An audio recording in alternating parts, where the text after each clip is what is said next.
Good morning. I'm Mary Baston. I'm on the board of the Tennessee Environmental Council, and I'm chair of the Tennessee chapter of the Sierra Club's Renewable Energy Committee. Over the past 5 years, I've appeared in that capacity before the TVA board to argue often in support of renewable energy on behalf of our 6,000 to 7,000 Tennessee Sierra Club members. We have mostly been disappointed with TVA's response to renewable energy, though there have been some glimmers of hope. And one hopeful sign we see is the recent announcement of a new distributed energy resource unit. We're pleased that TVA is recognizing the importance of rooftop and distributed generation and is addressing the difficult logistics of distributed energy and integration to the grid. We've also been encouraged by TVA's recent support of several large utility-scale solar projects by private investors and community solar projects by local power companies. We think this is the way to go for TVA. But we have been dismayed by TVA's continued cap on its distributed solar program of 10 megawatts for green power providers. And we were recently particularly dismayed to see the statement in an Energy Rights Solutions presentation that TVA sees no need for any increased renewable capacity until 2025 or later. And we think this is a big mistake. TVA needs to be making investments now in clean wind and solar power. This is the cleanest energy on the planet, and it is lowest cost on the planet now. You've heard about the Clean Line and other wind transmission projects. There's recently a solar deal in Chile that's the lowest energy, I think, on the planet now. Solar. So we propose that the Sierra Club proposes that TVA develop a step-by-step, year-by-year plan to replace with renewable energy the energy generation that's going to be lost when the aging coal and nuclear fleets have to be phased out. And that is going to happen, we know, with climate change and clean air and pollution regulations. The coal fleet's going to have to be phased out. The nuclear plants were built with a 40-year operational lifespan with 20 years relicensing. So by the mid-30s to late 30s, the nuclear plants are going to have to be phased out. So we suggest have a plan for the future. Renewable energy.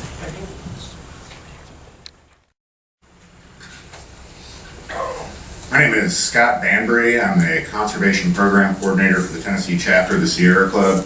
And by virtue of a City Council resolution that we passed in Memphis Tuesday night, I'm also a spokesperson for the greater Memphis community today. In 2014, we warmly, as a community, embraced Tennessee Valley Authority's decision to replace our #1 air pollution source in Shelby County, the Allen Fossil Plant, with a brand spanking new, highly efficient, and hopefully long-lasting and clean natural gas plant at the same site or adjacent. At that time, we were also thrilled as a community to know that TVA intended to make a commitment to use wastewater from the neighboring Maxon wastewater treatment plant to replace the cooling water that evaporates every day, some 3.5 million gallons a day when running at normal capacity. Last January, we learned that engineering had found that there would be some cost associated with pre-treating that wastewater, something to the tune of $6 million a year, which in light of the $1 billion that MLGW sends to TVA every year on behalf of the Memphis community's consumption of power, seems like a drop in the bucket.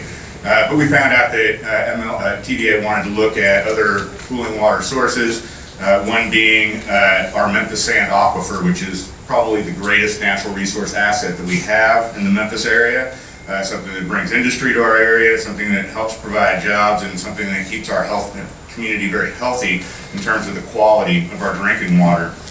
The Memphis City Council has looked at this. We went to the University of Memphis's groundwater Institute at the now named Center for Applied Earth Science Research Institute, and the groundwater specialists there, the first thing they said is, why didn't they look at the Mississippi alluvial aquifer, which can certainly provide the same volume of water? It would probably be near quality to the Memphis sands in terms of its corrosiveness, but this was not even considered at all in the supplemental environmental assessment that was performed to make this decision. And so I want to pass along that we did pass a resolution, and you all are going to get copies of it, I'm assured, but that we would like TVA to take a look at the Mississippi alluvial aquifer first before moving forward with the drilling that they're doing right now into our precious Memphis sand aquifer.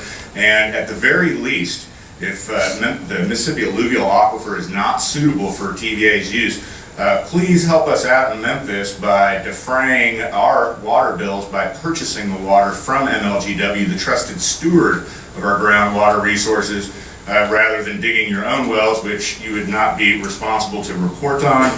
That's what I have to say today, and I thank you all very much for listening.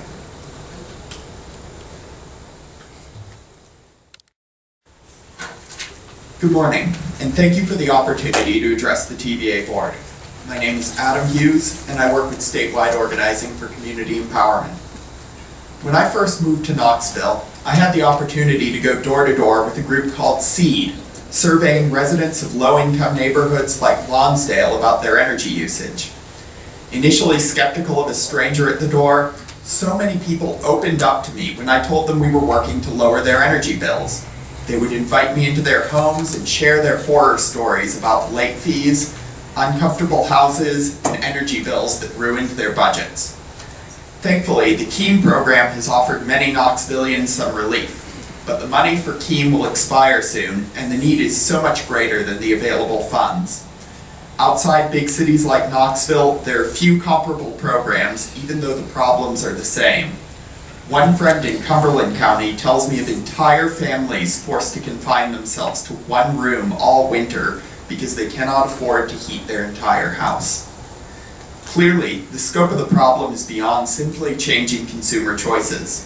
The need is too vast for Tennessee's municipals and cooperatives to solve without significant external assistance. This is why TVA should commit to providing full financial and administrative support for energy efficiency programs led by regional distributors. A serious region-wide push for energy efficiency has the potential to meaningfully reduce TVA's generating requirements, saving money for TVA and ultimately the consumer. With a reliable mechanism to share these savings with distributors, this can be a win across the board. Without it, this will remain an uncorrected market inefficiency. But we shouldn't think merely of dollars and cents. July 2016 was the 15th consecutive month that set a monthly temperature record. We are now in full-blown climate crisis, living in the times we were always told to fear. If we have the opportunity to reduce emissions in a way that makes financial sense, we simply must act. The Tennessee Valley Authority, the people's utility, has the mandate to lead where leadership has been scarce. From the cash-strapped household to the heating globe, the need for a commitment to energy efficiency is felt on every level. TVA must offer full financial and administrative support to any regional distributor that offers these programs. Thank you. Julie Van Arsdale, Gretel Johnson. Good morning. My name is Stephen Smith, and I'm going to take a note from Donald Trump and try to use my cheap man's teleprompter here. In my very limited time, I'd like to attempt to connect some historic dots that connect back to decisions that you'll be making with the board and the staff. First, some global facts. This past July was the hottest July ever recorded since human instrumentation began. It was a historic record. Last year, 2015, was the hottest year ever recorded. Again, a historic record. The last 14 of the last 16 years have been the hottest recorded, which is a historic trend. The United States has had 6 record-setting 500-year floods in the past year, and a couple of them now are classified as 1,000-year floods. The latest being in Louisiana, where in some places they got 36 inches of rain. That's over 2.5 feet in less than 24 hours. This, my friends, is not normal. This is historic, life-threatening, and life-disrupting events. The United States has issued its first domestic infectious disease travel advisory since the 1950s, earlier this month in Florida, with the spread of Zika virus. This is a historic advisory. SACE has a pregnant staff person in South Florida who is now effectively in house arrest because the vector-borne tropical disease of this outbreak. What ties these events together is climate change. Historic heat allows the atmosphere to hold more water vapor, which leads to more torrential downpours, leading to record flooding. Heat shortens the developmental stage of mosquitoes, and rain allows more breeding sites, which in turn allow for the rapid spread of vector-borne tropical diseases. This has all been predicted with great accuracy and is now playing out in real time. TVA has made historic progress in reducing carbon emissions, and there's more that needs to be done. TVA staff recently put out an RFI on renewable energy and received a number of proposals. While we're not privy to the results of these proposals, a recent DOE Lawrence Berkeley laboratory study showed that wind prices now are at a historic low, even lower than natural gas. One of these projects, Cleanline, represents a historic opportunity to bring over 4,000 megawatts of low-cost, clean energy, not only in the TVA region, but throughout the Southeast. The use of high-voltage direct current move low-cost wind to load centers without congestion on transmission lines, and is a historic opportunity of national significance. Low-cost wind coupled with concurrent transmission revenue that TVA will likely receive from wielding wind to other recipients makes this deal even more competitive for TVA consumers, even as your demand is low, by displacing higher cost fossil fuel displacement. We believe Cleanline is in the money. We believe it'll help our region dramatically use low-cost, zero-carbon renewable energy. For those of you on stage and many of the decision makers in this room, you're not only passive observers of these historic events that I referenced earlier, you also have the ability to make historic decisions that will impact the course of history. We ask you not to miss this opportunity. Thank you very much. Mary Maston, Bradley Hodge, Jimmy Klopfelty, Mike Miller, Rick Nunley, Sandy Kirk.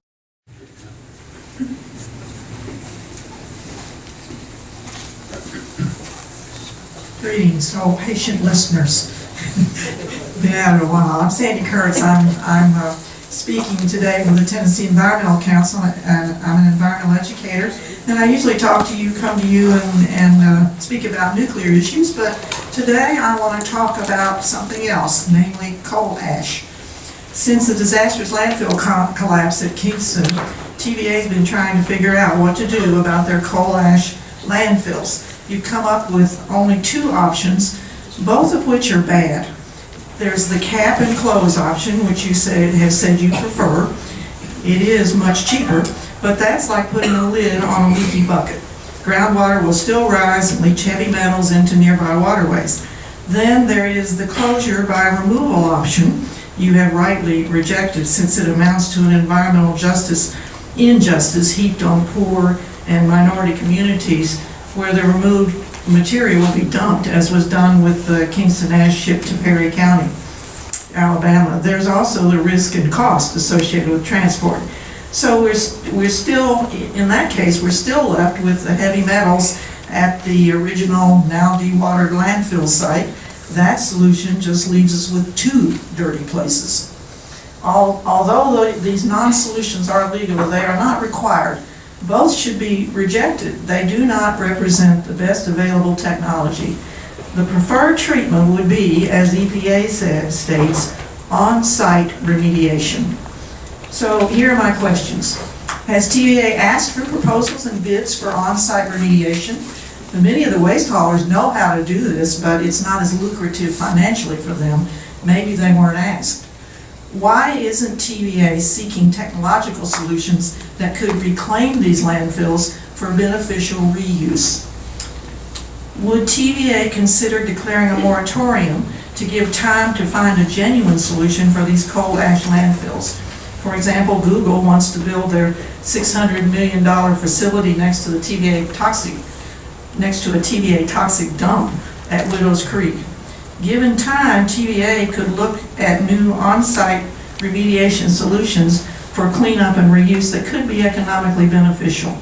According to EPA, there are between 3 and 4 billion tons of coal ash in the U.S., piling up in 735 impoundments in the U.S. TVA should be a model for others dealing with coal ash. Instead of cat enclosure for our landfills, please consider on-site remediation that protects the environment, our waterways, and the health of our citizens.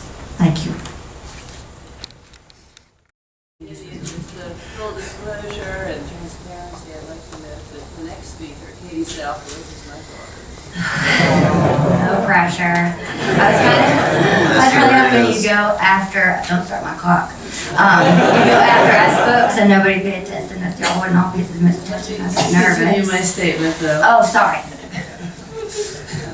So, the views that Katie may be expressing are not necessarily my views or the views of the Tennessee Valley Authority, and I will not give her views any greater or lesser credence or attention than anyone else's. I have also notified the TVA official ethics officer of this relationship.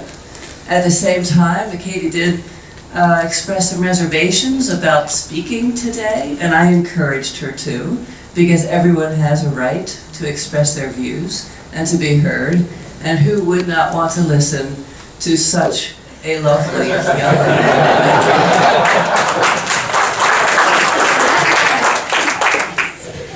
Okay, thank you for this great introduction. You can start the clock now. To be fair, so we're all on a level playing field. Good morning, my name is Katie Southworth. I'm a consultant with Natural Resources Defense Council Sustainable FERC project. I really appreciate having the opportunity to share with you this morning. I'll keep my comments brief. I have some written comments and supplementary materials that I've provided to TVA staff and can provide additional information upon request if you're interested in any of the issues that I raised in my comments. I'll start with an introduction of the project and our involvement in the Southeastern Regional Transmission Planning process, in which TVA participates as a sponsor organization, followed by some observations regarding non-transmission alternatives and the potential role for them in that process. And I'll conclude with some recommendations that I think that recommended action that TVA and other partners in the Southeastern Regional Transmission Planning process can take immediately to involve non-transmission alternatives and also improve the transmission planning process generally in the region. So the Sustainable FERC project is a coalition of 24 non-profit organizations and public interest organizations, environmental and other interests, who are working to speed the deployment of clean energy resources into America's electricity transmission grid. Our coalition is housed at Natural Resources Defense Council and includes Southern Alliance for Clean Energy and Southern Environmental Law Center, who are both very active in the TVA region. We advocate through legal and policy advocacy at the Federal Energy Regulatory Commission and actively participate in regional transmission planning processes across the country to ensure that regional transmission organizations and utility grid planners, one, account for the need to deliver renewable energy power from often remote areas to customers, two, account for existing and planned energy efficiency and distributed generation through the region to reduce load forecasts and in some cases avoid and delay new transmission, three, consider alternatives to transmission lines that may defer or avoid the need for new transmission, including demand response, new energy efficiency, energy storage, and distributed generation. And we also work to ensure that grid planners do not extend unnecessarily the life of otherwise uneconomic coal and oil-fired power plants for unfounded grid reliability purposes. I have three recommendations that come from the barriers that we've seen as we've been participating with TVA. The first recommendation is that TVA assess transmission solutions on equal footing, non-transmission alternatives along with traditional transmission projects, just lines and new transformers. Two, that TVA work with other partners within the Southeastern Regional Transmission process to ensure that cost allocation issues and incentives are aligned. And three, to ensure that they continue their participation in the process and work to provide more data and transparency in that process. I have a lot more to say. Thank you. But you'll see those in my written comments. I really appreciate that. Thank you, everyone.